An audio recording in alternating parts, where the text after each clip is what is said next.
wabarakatuh. Kami dari kelompok 8 ingin mempresentasikan hasil dari diskusi kelompok kami. Saya Rifel Firanti Wibowo NIM 3 akan membahas tentang pengertian dan sejarah ketahanan nasional Indonesia. Secara etimologis, istilah ketahanan nasional sendiri berasal dari bahasa Jawa yang artinya tahan. Tahan itu berarti kuat, ulet, dan tangguh. Pada tahun 1960, lahir istilah ketahanan nasional yang dirumuskan sebagai keuletan dan daya tahan suatu bangsa yang mengandung kemampuan mengembangkan kekuatan nasional yang ditunjukkan untuk menghadapi segala ancaman yang membahayakan kelangsungan hidup negara dan bangsa Indonesia. Dan yang kedua, tentang konsepsi ketahanan nasional. Konsepsi ketahanan nasional sendiri adalah pengembangan kekuatan nasional melalui pengaturan dan penyelenggaraan kesejahteraan dan keamanan yang seimbang, serasi, dan selaras dalam aspek secara utuh, menyeluruh, dan terpadu berdasarkan Pancasila, Undang-Undang Dasar Negara Republik Indonesia tahun 1945, dan Wawasan Nusantara.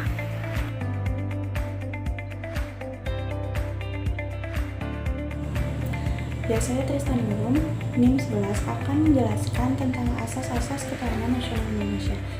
Asas-asas ketahanan nasional Indonesia itu ada 4. Yang pertama, asas kesejahteraan dan keamanan. Yang kedua, ada asas menyeluruh dan terpadu. Yang ketiga, asas mengalir diri ke dalam dan keluar. Dan yang terakhir ada asas kekeluargaan.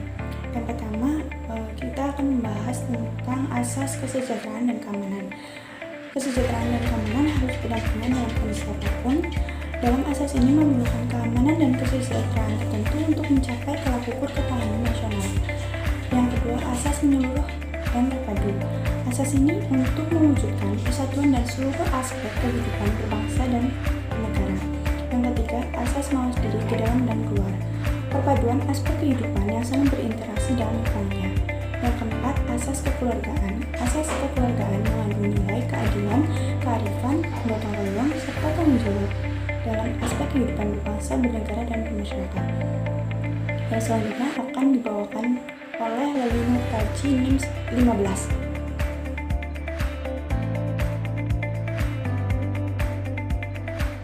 Saya, Leli Nurtaji NIM 15 akan melanjutkan presentasi mengenai D. Sifat-sifat ketahanan nasional. Nah, sifat-sifat ketahanan nasional itu dibagi menjadi 5. Yang pertama, mandiri, bersifat percaya pada kekuatan dan kemampuan diri. Yang kedua, dinamis, ketahanan tidaklah tetap, melainkan mengikuti situasi dan kondisi lingkungan. Yang ketiga, manunggal, bersifat serasi dan selaras dalam aspek kehidupan bermasyarakat. Yang keempat, wibawa, ketahanan menjadi pandangan suatu negara. Dan yang terakhir, konsultasi dan kerjasama. Ketahanan nasional membutuhkan sifat saling menghargai pada kekuatan moral.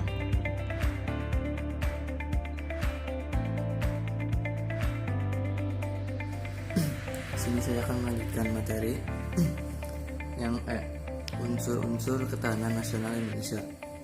Menurut Basri tahun 2002, yang pertama ketahanan individu, yaitu ketahanan yang dimiliki seorang warga negara yang sehat jasmani dan rohani.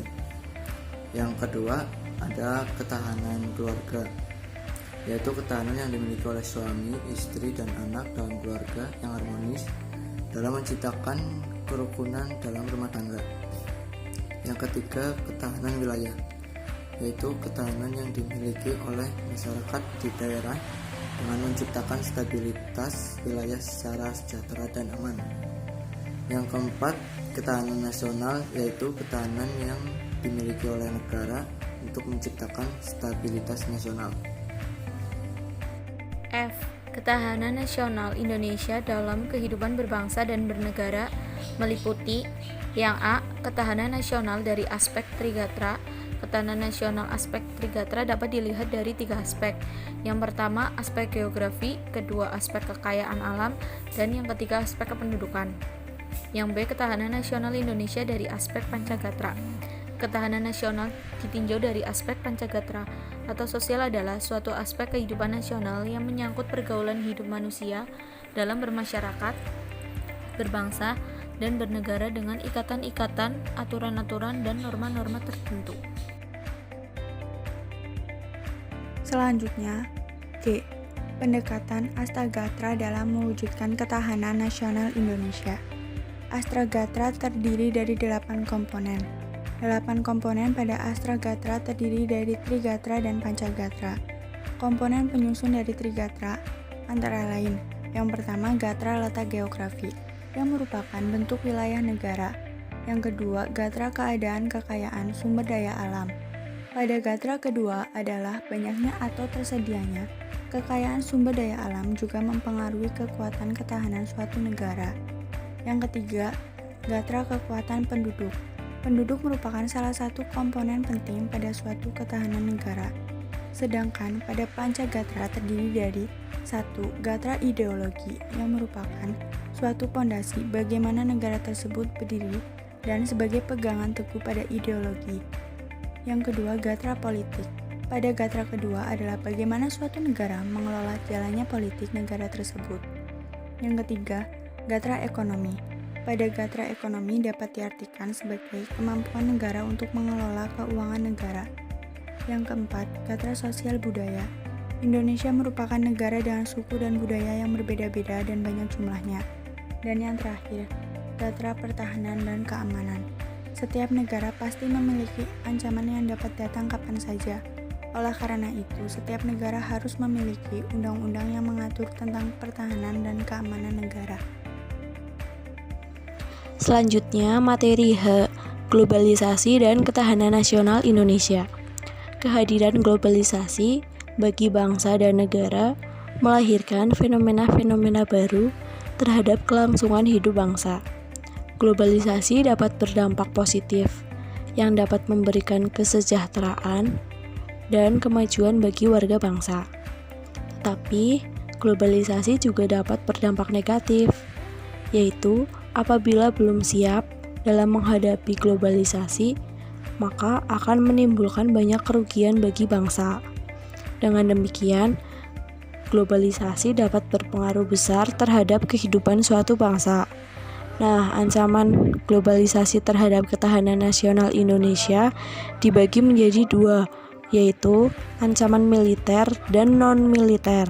Ancaman militer itu seperti agresi, sabotase, spionase, dan lain-lain. Sedangkan non-militer berupa dimensi, ideologi, politik, ekonomi, sosial, dan budaya. Demikianlah presentasi dari kelompok 8. Apabila ada salah kata, kami mohon maaf. Terima kasih. Wassalamualaikum warahmatullahi wabarakatuh.